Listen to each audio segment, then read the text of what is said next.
Waalaikumsalam warahmatullahi wabarakatuh. Pada siang hari ini kita akan membahas terkait materi arah kiblat.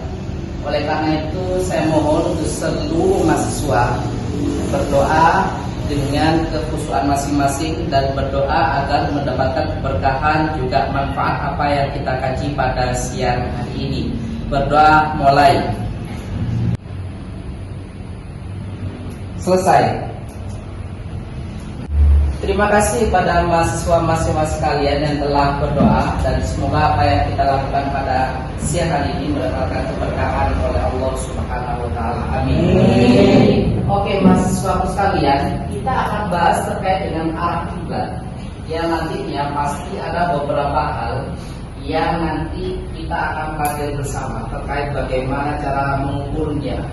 Kemudian terkait bagaimana cara bahannya untuk mencarinya, kemudian terkait bagaimana prakteknya. Lanjut. Oleh karena itu kita akan membahas terkait dengan peta konsep, ya, peta konsep pembelajaran ilmu falak yang akan kita pelajari pada siang hari ini. Tentunya pembelajaran ini akan lebih bermakna ketika nanti kita akan praktekkan di lapangan, dan juga akan kita pelajari dengan beberapa musola-musola atau tempat-tempat ibadah yang lain. Lanjut, kita akan melihat dulu capaian. Yang pertama ya, capaian. Ini capaian peta konsep pada pembelajaran ilmu falak ini adalah mahasiswa menguasai ya pengetahuan dan langkah-langkah integrasi keilmuan agama dari sains. Artinya ilmu falak ini di agama kita diajarkan, juga di sains juga kita pelajari. Disinilah ketemu yang namanya paradigma keilmuan antara agama dan sains, semua menjadi satu, semua terintegrasi menjadi satu, sehingga di Islam ini merupakan salah satu agama atau ajaran yang sangat kafah. Di situ ada unsur agama, di situ juga ada unsur terkait dengan sains. Lanjut, terkait dengan moderasi beragama. Moderasi beragama ini nanti mahasiswa menguasai pengetahuan dasar-dasar keislaman sebagai agama rahmatan lil alamin. Tentunya dengan adanya ilmu falak ini nanti akan ada beberapa kelompok-kelompok atau ada beberapa golongan yang tidak sepakat atau tidak setuju terkait dengan ajaran ini atau terkait dengan materi ini pasti. Tetapi di sini kita sangat menekankan hal itu agar tidak terjadi konflik sosial, konflik agama terutama ya, konflik ajaran yang akan kita lakukan pada siang hari ini. Lanjut. Kemudian bahan yang akan kita butuhkan di sini adalah terkait dengan bahan yang pertama lokasi ya. Nanti kita akan melihat lokasinya bagaimana, kemudian lokasinya di mana, baru kita akan mengukur atau kita akan mencari arah kiblat tersebut. Tentunya nanti kita setelah kita hisab akan menghasilkan hisab itu dengan beberapa ketentuan-ketentuan itu. Setiap daerah berbeda, setiap kota berbeda, setiap daripada negara pun berbeda. Kemudian di sini juga ada alat instrumen kiblat. Alat instrumen kiblat ini nanti kita akan butuhkan ketika nanti praktek di lapangan, ya, praktek di lapangan. Kemudian ketika kita praktek di lapangan, maka kita akan membahasnya akan terlalu dalam terkait bagaimana caranya untuk mengetahui hal itu. Ada yang bertanya? Ya. Nama saya Zaratul Muhyiddiyah dengan NIM 2020100451. Saya mau bertanya bagaimana cara mengetahui arah dan bujur. Baik, terima kasih. Pertama kita akan mengetahui cara bagaimana mengalokasi bujur kemudian lintang tersebut dengan cara GPS. Ya, tadi sudah saya sampaikan. Silakan dilihat di EPS masing-masing bujur dan juga lintang dapat kita ketahui dengan cara GPS yang pertama, ya. Kemudian yang kedua dengan emosional lokasi secara online. Jadi kita bisa mengetahuinya ketika kita klik, maka kita akan mengetahui tempat kita berada. Kemudian tempat kita saat itu ingin mengukurnya di mana. Ya. Silakan ada tanya lagi. Saya Pak, Iya. nama saya Aris Ramadhani dengan NIM 20201043. Baik. Bagaimana cara mengetahui arah barat dan timur tanpa kompas? Ya. Dari mana kita mengetahui barat dan timur? Bisa dengan menggunakan misalnya adalah mata angin secara alami, yaitu kita bisa melihat daripada gugusan bintang-bintang yang ada di langit. Kalaupun kita tidak paham, kita bisa memahaminya dengan cara bagaimana serat kayu. Ketika serat kayu tersebut semakin mengecil, maka itu menunjukkan yang ada di situ adalah arah barat. Sedangkan yang membesar serat kayu tersebut itu menunjukkan arah timur. Lanjut ya, saya lanjutkan. Alat instrumen kiblat. Nah, ini contoh hitungnya ya. Yang pertama teman-teman ya, kita akan melihat menggunakan teori Imam Nawawi. Kita contohnya ada di Kota Malang, yaitu lintang dan bujur Ka'bahnya 21 derajat 25 menit lintang utara dan 39 derajat 50 menit bujur timur. Dengan lintang dan bujur Malang 7 derajat 59 menit lintang selatan dan 112 derajat 36 menit bujur timur.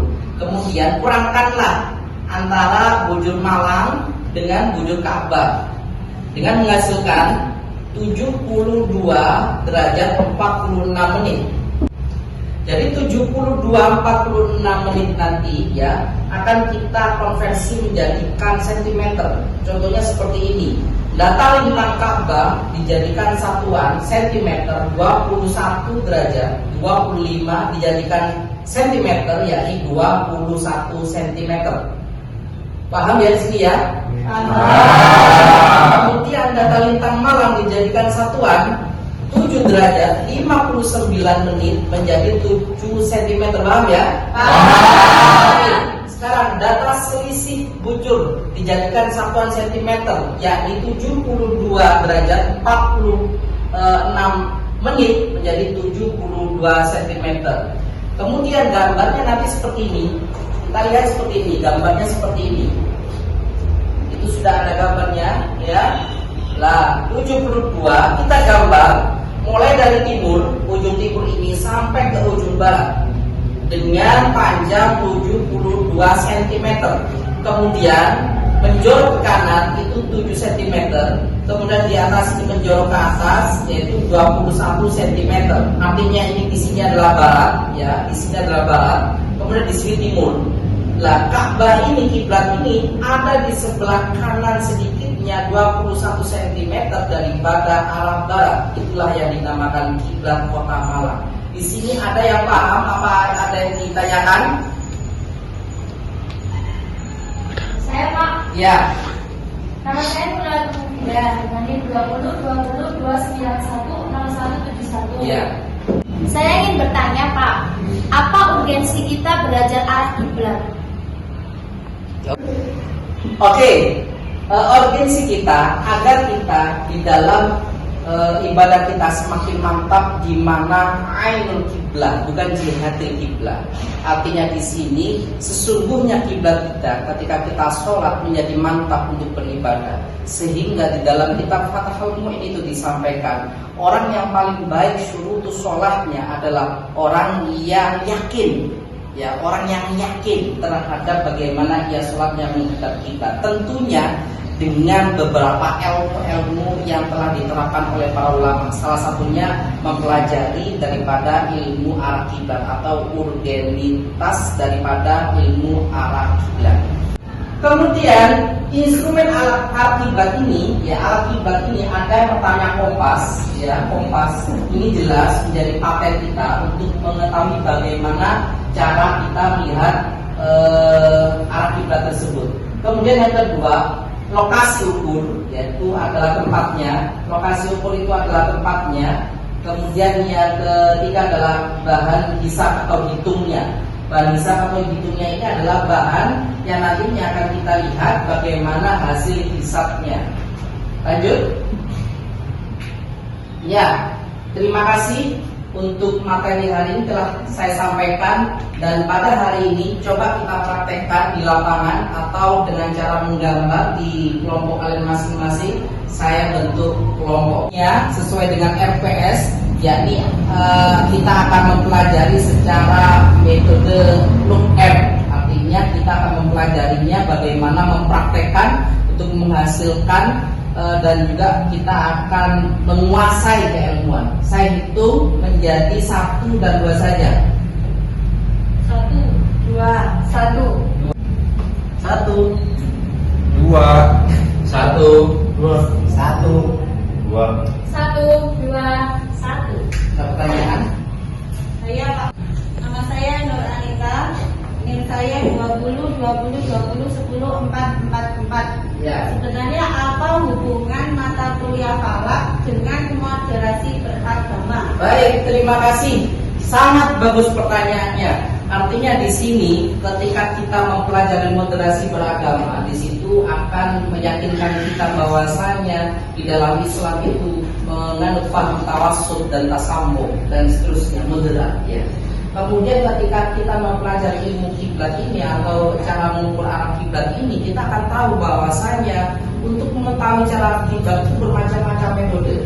Jadi tidak merasa benar sendiri bagaimana metode tersebut disampaikan kepada masyarakat. Artinya banyak metode, sehingga dia tidak mudah untuk menyalahkan orang lain, apalagi mengkafirkan orang lain. Dirinya merasa benar, dan itu tidak sangat dianjurkan oleh kami. Oleh karena itu, moderasi beragama tetap akan kita tanamkan sehingga untuk mengukur arah kiblat ini mereka akan paham. Oh, ternyata dia pakai metode itu, silakan. Oh, dia pakai metode itu, silakan. Jadi sesuai dengan karakter masing-masing dan kemampuan masing-masing. Oke, ada pertanyaan lagi? Sudah? Adakah yang memberikan kritik dan saran kepada saya? Ya. Nama saya Eko Purwanto dengan NIM 20 20 29 10176. Ya. Jadi sebelumnya mohon maaf. Bagaimana kalau pelajaran hari ini yaitu tentang pengukuran arah kiblat kita praktekkan dalam bentuk kelompok Pak. Mungkin untuk sementara itu saja saran dari saya. Terima kasih. Ya, terima kasih kepada Mas Eko. Insya Allah nanti setelah kita mempelajari, ya, setelah kita praktekkan, kemudian nanti akan saya buat penugasan masing-masing di rumah. Ini sementara kita buat kelompok-kelompok terlebih dahulu agar lebih jelas. Kemudian nanti kita akan mempelajarinya lebih lanjut pada pertemuan berikutnya. Oke, sekarang kumpul dulu sesuai dengan kelompok 1 dan 2 dimulai sekarang.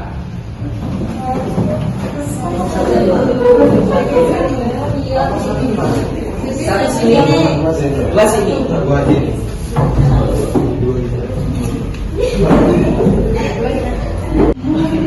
Teman-teman sekalian, ini ada 2 lembar, kelompok 1 dan kelompok 2.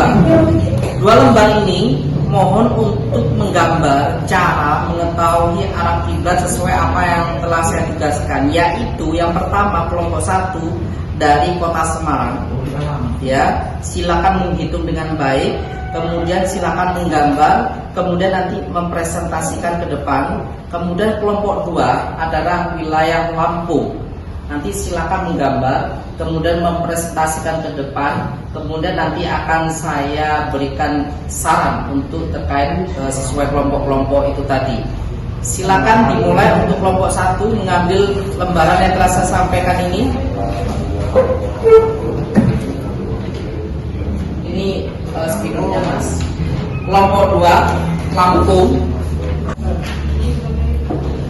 Oke, teman-teman sekalian, silakan menggambar, silakan mempraktekkan apa yang telah saya sampaikan pada materi tadi.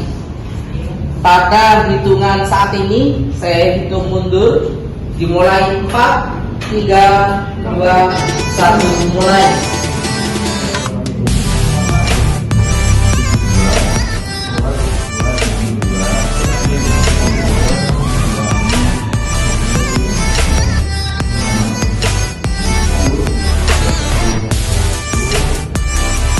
itu yang arah dari timur ke barat kita ambil 20 cm ke sana. Ini tadi ada itu ya, ini. Oke, ada kesulitan? Belum. Lanjut. Kita tuh sudah itu.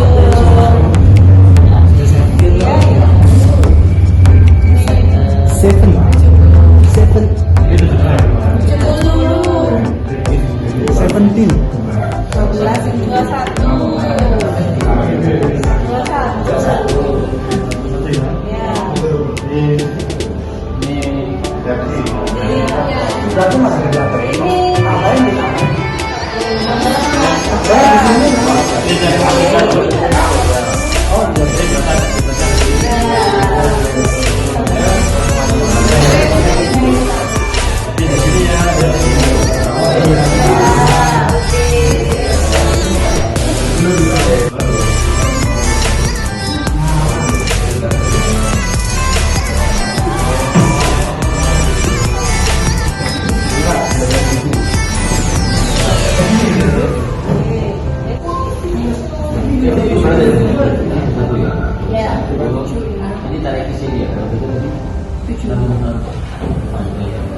6,5 Pak. Oke, siap, bagus. 6,5. Oke. Oke, sekarang kelompok 1 silakan mempresentasikan kepada petugasnya yang telah siap untuk maju ke depan. Dipersilakan. Assalamualaikum warahmatullahi wabarakatuh. Saya wakil dari kelompok 1 akan mempresentasikan tentang hasil perhitungan kami tadi tentang penghitungan arah kiblat dari kota Semarang.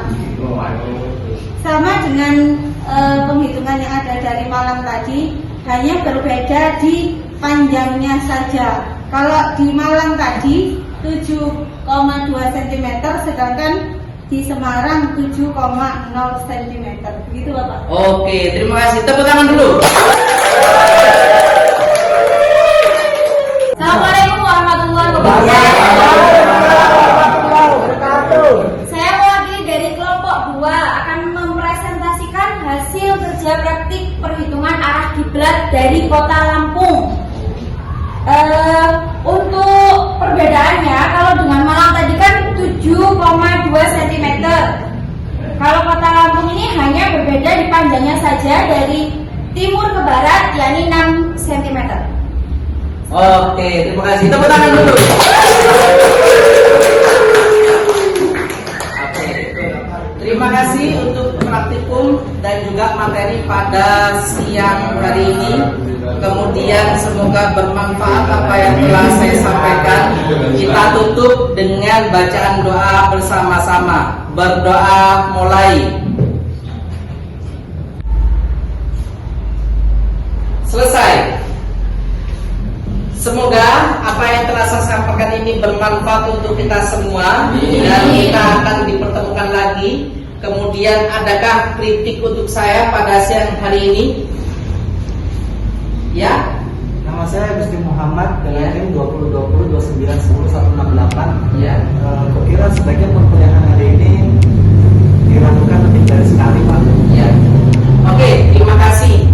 Insya Allah akan kita sambung lagi dari beberapa materi-materi atau kita review lagi untuk evaluasi pembahasan ini karena ini membutuhkan banyak sekali ya pembahasan agar lebih detail, kemudian mendalam akan pemahaman untuk cara mengetahui arah kiblat. Kiranya itu yang bisa saya sampaikan. Mohon maaf kurang lebihnya. Assalamualaikum warahmatullahi wabarakatuh.